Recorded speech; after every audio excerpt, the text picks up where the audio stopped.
session. The Honorable Judge Zimmerman presiding. Please be seated. Come to order. All right, Jose De Castro, 23 CR 013015.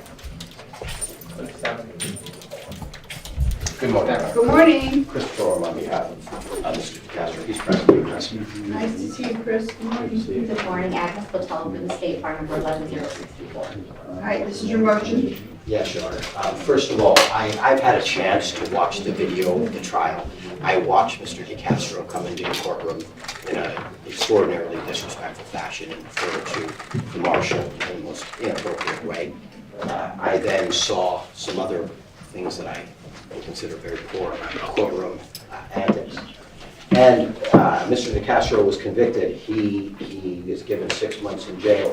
One thing I know he's going to do today is, for no other purpose, no matter what your ruling is, he wants to say sorry. I've asked him if he'd say sorry to the court. I understand that you may see it as that he should have apologized to the marshal. I don't see the marshal in here that he did this with. One thing I would note for the court is that the issues that I saw seem to be significant constitutional issues. The court addressed it, but what I did notice is that this should have been really briefed beforehand on First Amendment issues, so the court could have had that. That's no fault of, I think it just should have been done beforehand.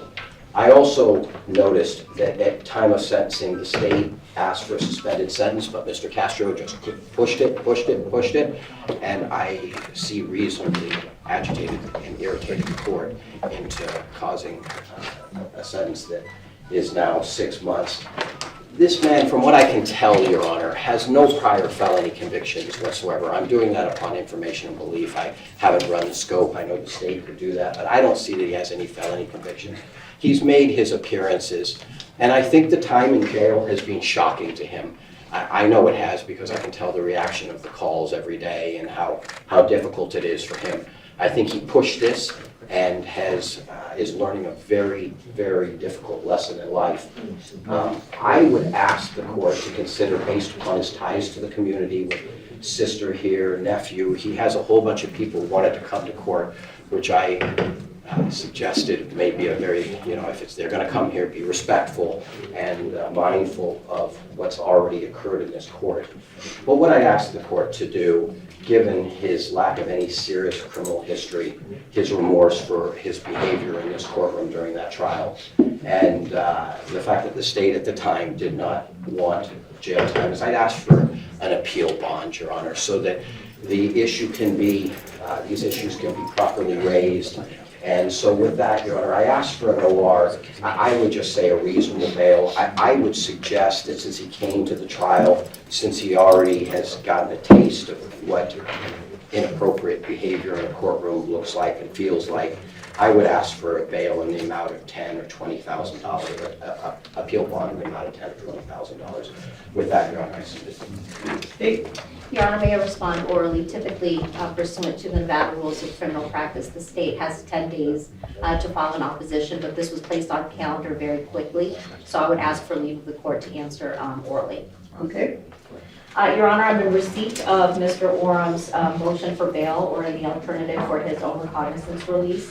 I would note that NRS 178.488 does make it discretionary upon this court whether you would allow bail pending appeal.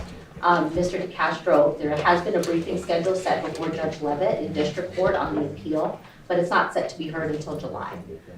It's discretionary, Your Honor, as with a lot of the bail settings in Nevada, it's discretionary. And the state would oppose this court setting a bail at this point.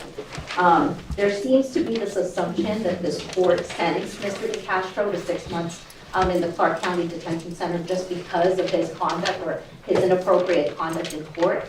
I would venture to say that Your Honor presided over the trial where you found guilt beyond a reasonable doubt for both the obstructing a police officer and resisting a police officer. You saw his conduct in the body-worn camera by the officer, and I would venture to say, and I would submit to the court, that the 6-month sentence that you imposed isn't simply for his behavior in court or his behavior to your marshals, but that it is an appropriate sentence placed upon the defendant by the court due to the charges and the evidence that you saw during trial. There's also been this claim that Mr. DeCastro has stayed trouble-free for most of his life. I would venture to say, yes, he does not have felony convictions, he does not have gross misdemeanor convictions, but he does have pretty consistent contact with law enforcement. He does have a warrant out of Ohio for a trespass, and I understand that's a piddly misdemeanor, however, it is a warrant status. And he has a pending case in Las Vegas Justice Court for the very same offenses that the court heard during the trial here. As to the claim that, hey, there were issues before trial and there should have been First Amendment issues raised or briefed prior to, Your Honor, defense counsel was able to argue the First Amendment defense.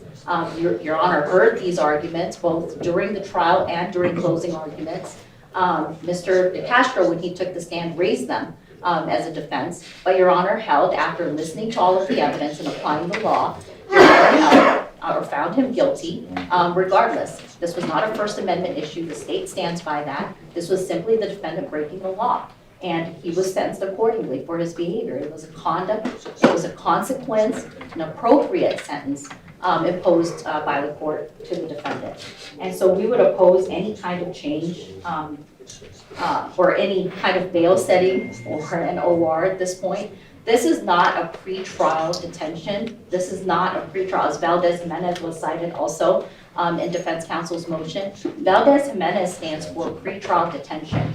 Mr. DeCastro is no longer cloaked with the presumption of innocence. He has been found guilty beyond a reasonable doubt by Your Honor. And so at this point, I would ask that the 6-month sentence that you imposed stand and that he remain in custody. Mayor would like to agree. Yes, and I would ask the interpreter to quit reading. Thank you. Yes, Your Honor. Good on.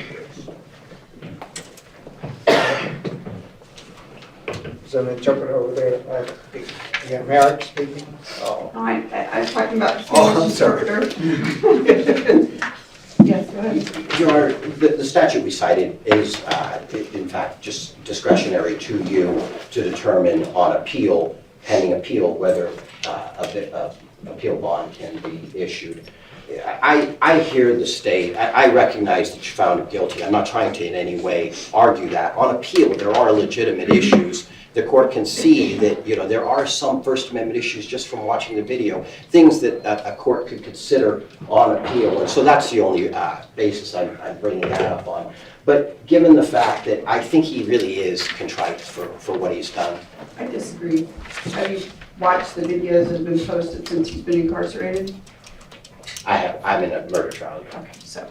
So I had a chance. So he's gonna apologize to me in a minute, but that's not what he's saying on what he's publishing online in his phone calls from the jail. That's not what he's saying at all. And are you aware that he has a trial pending in Las Vegas Municipal Court?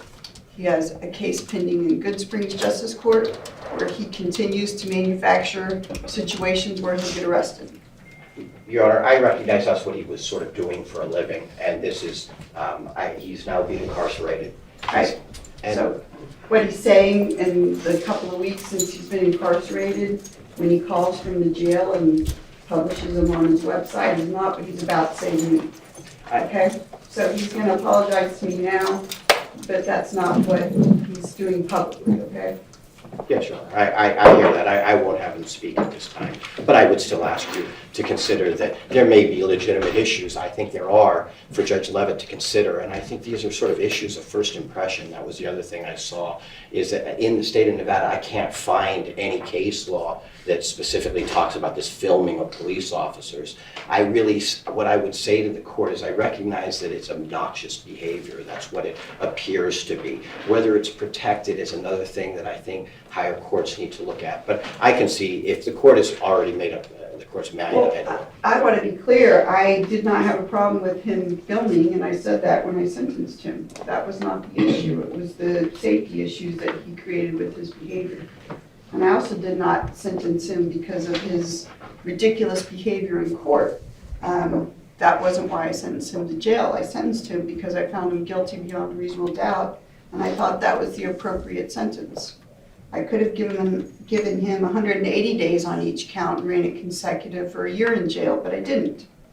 And his behavior was unacceptable in court, but that's not what I sentenced him for. I did not sentence him for his behavior in court.